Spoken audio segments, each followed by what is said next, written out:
ಎಲ್ರಿಗೂ ನಮಸ್ಕಾರ. ಇವತ್ತು ನಾವು ನಮ್ಮ ಊರಿಗೆ ಬಂದಿದ್ದೀವಿ. ಕೋಳಾಲ ಇದು ಕರೆಕ್ಟಾಗಿ ಸಿಗೆಕಾಯಿ ಹಾರ್ವೆಸ್ಟ್ ಮಾಡೋ ಟೈಮ್, ಅಂದರೆ ಸಿಗೆಕಾಯಿ ಕಟಾವು ಮಾಡೋ ಟೈಮಲ್ಲಿ ನಾವು ಬಂದಿದ್ದೀವಿ. ನೋಡ್ತಾ ಇದ್ದೀರಾ, ಇದು ಸಿಗೆ ಮಳೆ. ಸಿಗೆಕಾಯಿ ಬಿಟ್ಟಿದೆ, ಈಗ ಎಲ್ಲ ಕಡೆ ಕಟಾವು ಮಾಡ್ತಾ ಇದ್ದಾರೆ. ಏನು ಅಂದರೆ ನಾವು ಬಾಲ್ಯದಲ್ಲಿ ತುಂಬ ನೋಡ್ತಾ ಇದ್ವಿ ಸಿಗೆ ಮಳೆಗಳನ್ನ. ಈಗಂತೂ ಎಲ್ಲ ಕಡೆ ಸಿಗೆ ಮಳೆಗಳು ಕಡಿಮೆ ಆಗಿಬಿಟ್ಟಿದೆ.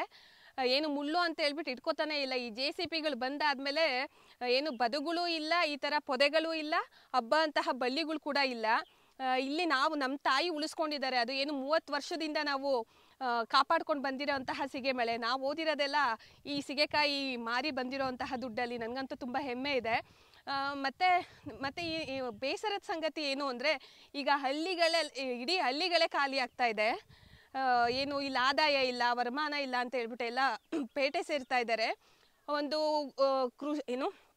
ತೋಟಗಾರಿಕೆ ಬೆಳೆಗಳು, ಕೃಷಿ ಬೆಳೆಗಳ ಜೊತೆಗೆ ಈ ರೀತಿಯ ಮೂಲಗಳಿಂದ ತಮ್ಮ ಆದಾಯನ ಹಳ್ಳಿಗಳಲ್ಲೇ ಜಾಸ್ತಿ ಮಾಡ್ಕೊಂಡಾಗ ಜನಗಳಿಗೆ ಪೇಟೆಗಳಿಗೆ ಹೋಗ್ಬೇಕಂತ ಅನ್ಸಲ್ಲ.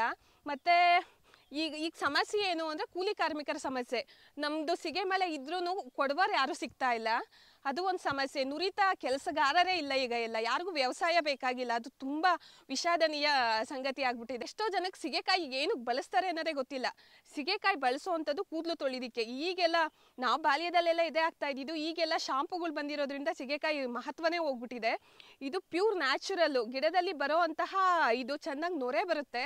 ಯಾವುದೇ ರೀತಿಯ ಸೈಡ್ ಎಫೆಕ್ಟ್ ಇಲ್ಲ, ಯಾವುದೇ ರೀತಿಯ ಪರಿಸರಕ್ಕೆ ಹಾನಿ ಆಗಲ್ಲ, ಮತ್ತು ಚರ್ಮಕ್ಕೂ ಕೂಡ ತುಂಬ ಒಳ್ಳೆಯದು. ತುಂಬ ಜನ ನನ್ನ ಕೇಳ್ತಾ ಇರ್ತಾರೆ, ಈ ಸೋರೋಸಿಸ್ ಎಲ್ಲ ಬಂದಿದೆ ಮೇಡಮ್, ಸಿಗೆಕಾಯಿ ಪುಡಿ ಕೊಡಿ, ಅದರಲ್ಲಿ ಡೆಡ್ ಸ್ಕಿನ್ ಎಲ್ಲ ಹೋಗುತ್ತೆ, ಅದರಲ್ಲಿ ತೊಳೆದ್ರೆ ಸೋಪ್ ಏನಾದರೂ ಸಿಗುತ್ತಾ, ಸಿಗೆಕಾಯಿ ಸೋಪು.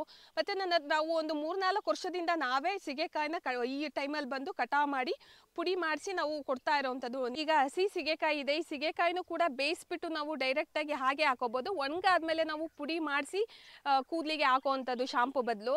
ನಮ್ಮ ಮುಂದಿನ ಪೀಳಿಗೆಗೆ ಇದು ಇರುತ್ತೋ ಇಲ್ವೋ ಗೊತ್ತಿಲ್ಲ, ಅಷ್ಟು ಬೇಜಾರಾಗುತ್ತೆ. ಯಾರು ಉಳಿಸ್ಕೊಂಡೇ ಇಲ್ಲ ಸಿಗೆಕಾಯಿನ, ಮುಳ್ಳು ಅಂತೇಳಿ. ಮತ್ತು ಅದನ್ನು ತೆಗಿಲಿಕ್ಕೆ ಆಳ್ಗಳು ಬರಲ್ಲ. ಡಿಮ್ಯಾಂಡ್ ಬರಬೇಕು, ಜನಗಳಿಗೆ ಗೊತ್ತಾಗಬೇಕು. ಈ ಸಿಗೆಕಾಯಿನೂ ಒಂದು ಶಾಂಪುಗೆ ಪರ್ಯಾಯನ ಜನಗಳಿಗೆ ಗೊತ್ತಾಗಬೇಕು. ನಾವೊಂದು ಡಿಮ್ಯಾಂಡ್ ಸೃಷ್ಟಿ ಮಾಡಿ ಕೇಳಕ್ಕೆ ಸ್ಟಾರ್ಟ್ ಮಾಡಿದಾಗ ಎಲ್ಲರೂ ಹಾಕೋತಾರೆ. ಬೀಜ ಸಿಗುತ್ತೆ, ನಮ್ಮ ಹತ್ರ ಕಾಯಿ ಸಿಗುತ್ತೆ, ಮತ್ತು ಸಿಗೆಕಾಯಿ ಪುಡಿ ಕೂಡ ಸಿಗುತ್ತೆ.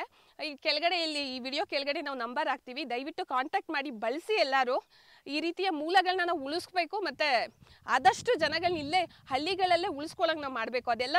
ಅದೆಲ್ಲ ಕೂಡ ನಮ್ಮ ಜವಾಬ್ದಾರಿ. ನಮಸ್ಕಾರ.